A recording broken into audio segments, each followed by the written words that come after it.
Cerita dimulai dengan seorang remaja yang bernama Farhan yang sedang menuju asramanya. Dia adalah seorang mahasiswa baru di sebuah institut teknik mesin Universitas Ais, India. Farhan dituntun oleh seorang anak yang diberi julukan Sentimeter karena tubuhnya yang mungil. Sentimeter sering ada di kampus itu untuk mencari pundi-pundi uang dengan membantu para mahasiswa. Di kamar asramanya, Farhan berjumpa dengan teman sekamarnya yang bernama Raju. Saat itu adalah awal Farhan mengenal Raju. Raju sendiri adalah orang yang sangat taat agama. Dia seringkali berdoa di kamarnya. Di malam hari, anak-anak di asrama diospek para seniornya. Mereka bertelanjang dan melakukan hal-hal konyol. Di saat yang bersamaan, seorang mahasiswa baru yang bernama Ranco baru tiba di asrama. Namun dia tidak mau mengikuti ospek itu dan malah mengunci diri di kamar. Oh ya, dia ditempatkan satu kamar dengan Farhan dan Raju. Ranco juga mengerjai ketua senior yang memaksanya ikut ospek. Dia membuat semacam alat untuk seniornya itu.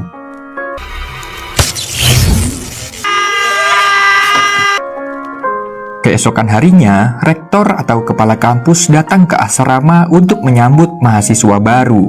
Rektor itu bernama Viru. Mahasiswa lama biasa mengoloknya dengan sebutan Virus. Dia adalah rektor yang sangat menyebalkan. Di pagi itu, Viru memberi kata-kata sambutan yang sering dia ucapkan setiap tahun. Bahkan Sentimeter sampai hafal apa yang akan Viru katakan. Viru menunjukkan sebuah pena yang dibawanya. Dia bilang pena itu adalah penemuan yang sangat berharga. Di luar angkasa, para astronot tidak bisa menggunakan ballpoint karena tidak ada gravitasi. Jadi, jutaan dolar dihabiskan peneliti hanya untuk menciptakan pena. Sebuah benda yang bisa digunakan untuk menulis di berbagai sudut tanpa gravitasi. Benda yang melambangkan kesempurnaan.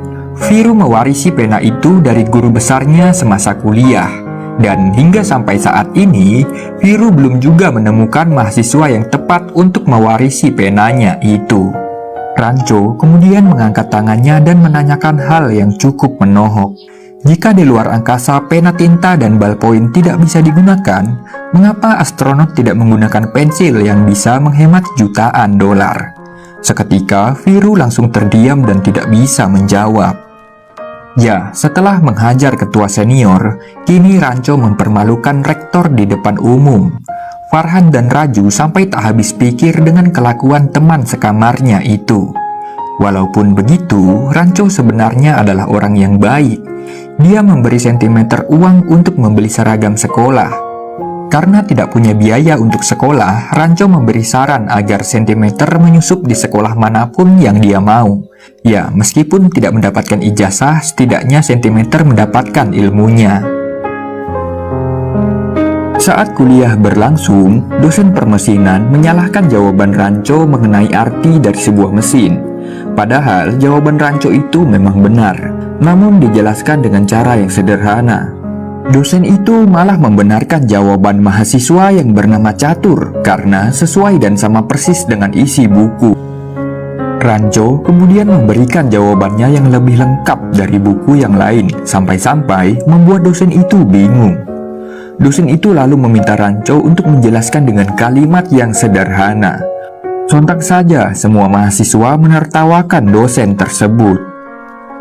Sejak saat itu, setiap kali jam kuliah permesinan, Ranco dilarang mengikuti kelas dosen sebelumnya. Namun, hal itu tak membuatnya patah semangat. Ranco sering menyusup ke kelas orang lain agar bisa tetap menuntut ilmu. Ranco memang orang yang sangat berbeda. Bahkan saat teman-teman yang lain mengantri di kamar mandi, dia justru memakai keran air di taman untuk mandi. Baginya, belajar itu bisa di mana saja. Begitu pula dengan mandi. Di mana ada air, di situ ada Ranco yang akan mandi. Ranco juga tergila-gila dengan mesin. Dia seringkali membongkar semua mesin yang dia temui. Beberapa ada yang beres dan beberapa yang lainnya tak kembali sebagaimana mestinya. Sebenarnya ada juga mahasiswa yang seperti Ranco. Namanya adalah Joy Lobo. Dia mengembangkan sebuah drone untuk skripsi kelulusannya. Namun Viru tidak meluluskannya karena telat melakukan sidang akhir skripsi. Sebenarnya Joy telat sidang karena dia terus-menerus kepikiran ayahnya yang terkena stroke. Di suatu hari Joy mengakhiri hidupnya karena sudah tidak kuat lagi kuliah, sebab orang tuanya sudah tidak mampu membiayai, sedangkan dirinya tak kunjung lulus. Padahal Rancho sudah merampungkan proyek drone-nya. Namun apalah dikata, hari itu menjadi hari yang kelam untuk universitas dan asrama. Rancho sangat menyayangkan insiden itu. Andai saja Viru memberi Joy sedikit waktu untuk merampungkan skripsinya, mungkin kejadian seperti itu tidak akan terjadi. Kebanyakan orang hanya berpikir Joy Lobo tewas gantung diri, tanpa mereka sadari apa alasan Joy Lobo melakukan gantung diri. Tentu saja karena stres dan depresi yang dia alami selama ini. Dan Viru adalah salah satu orang yang bertanggung jawab atas kejadian itu. Sayangnya dia tidak ditahan karena melukai mental seseorang. Karena ucapannya itu, Rancho kemudian dipanggil menghadap Viru. Sebenarnya Rancho tidak bermaksud menyalahkan Viru. Dia hanya tidak menyukai sistem pendidikan yang sedang berjalan. Sebab berdasarkan statistik, India adalah negara urutan pertama dengan kasus bunuh diri pelajar paling tinggi. Rancho merasa ada yang salah dengan sistem pendidikan di negaranya itu. Namun Viru berdalih bahwa dia tidak peduli dengan universitas yang lain. Yang dia tahu, kampus yang dia pimpin adalah yang terbaik nomor 1 di India. Ya, walaupun kampus dengan ranking terbaik, namun apalah arti dari sebuah angka? Rancho merasa peringkat itu tidak ada gunanya, sebab di kampus itu, para mahasiswa dilarang untuk membicarakan ide baru. Tidak ada penemuan baru. Peringkat itu hanyalah omong kosong. Yang diajarkan dosennya hanyalah menghafal isi buku dan mendapatkan nilai yang bagus. Mereka tak mengajarkan engineering yang sesungguhnya. Viru yang sangat marah membawa Rancho ke kelasnya dan menyuruhnya untuk mengajar. Rancho lalu menuliskan 2 kosakata di papan tulis. Dia meminta semua orang yang ada di kelas untuk mencari tahu apa arti 2 kosakata itu.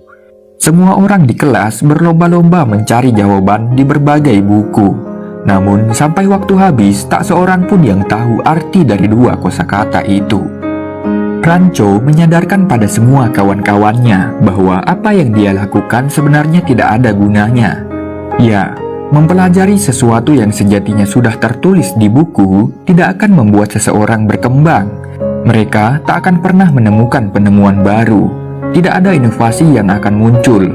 Mereka hanya berlomba menghabiskan waktu mereka untuk menghafal. Dan itu hanya akan membuat pikiran menjadi tertekan. Seharusnya kampus adalah tempat untuk ide baru terlahir. Namun itu tidak terjadi di kampus mereka. Sebenarnya Rancho tidak bermaksud menggurui para dosen atau rektor karena baginya para dosen sangat menguasai ilmu permesinan. Rancho hanya memberitahu bagaimana cara mengajar yang baik dan efektif. Dan Rancho sangat yakin jika suatu saat nanti Viru dan para dosen akan sadar dengan apa yang pernah dia katakan. Karena ulah Rancho itu, Viru kini menyerang 2 sahabatnya. Viru mengirimkan surat teguran pada orang tua Farhan dan Raju. Surat itu bagaikan bom atom yang dijatuhkan di Hiroshima dan Nagasaki. Rancho dipanggil orang tua Farhan yang kemudian memarahinya.